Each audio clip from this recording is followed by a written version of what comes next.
भंडारा जिल्ह्याच्या तुमसर विधानसभा क्षेत्रात राष्ट्रवादी काँग्रेस पक्षाची जनसन्मान यात्रा दाखल झाली। दरम्यान आयोजित जाहीर सभेत उपमुख्यमंत्री आणि राष्ट्रवादी पक्षाचे अध्यक्ष अजित पवार यांनी येणाऱ्या काळात लाडकी बहीण योजनेच्या मानधनात वाढ करणार असल्याचं सांगितलं। तर माजी खासदार प्रफुल्ल पटेल यांनी विरोधकांवर टीका केली। तर यावेळी अजितदादा म्हणाले, लवकरच निवडणुका होणार असून महायुतीची सत्ता येताच आम्ही लाडक्या बहिणीच्या मानधनात वाढ करू, तर लाडक्या भावाला देखील आम्ही मदत करणार आहोत।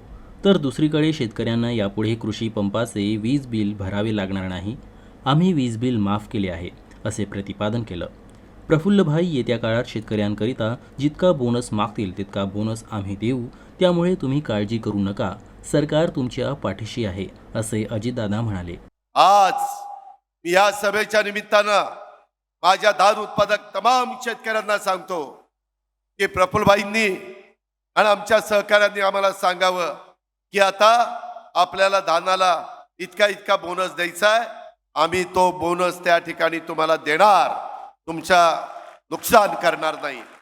तर या जनसंवाद यात्रेला संबोधित करताना खासदार प्रफुल्ल पटेल यांनी गोंदिया भंडारा जिल्ह्याचा विकास करायचा असेल तर मीच करू शकतो, त्यामुळे तुम्ही आमच्या पाठीशी राहा, असे आवाहन खासदार पटेल यांनी लाडक्या बहिणी आणि भावांना केलं।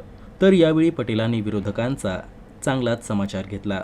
की आपल्या या तुमसरच्या मोहाडीच्या परिसरामध्ये एक चांगला मोठा उद्योग आला पाहिजे, ते आपण पूर्ण करून दाखवू। येणाऱ्या काळामध्ये किसी की औकात नहीं है, भंडारा गोंदिया जिले में किसी की भी औकात नहीं है ये जिलों का विकास करना, मूर्ख बनाने के लिए, जात पात की राजनीति करने के लिए सब आपके पास आएंगे।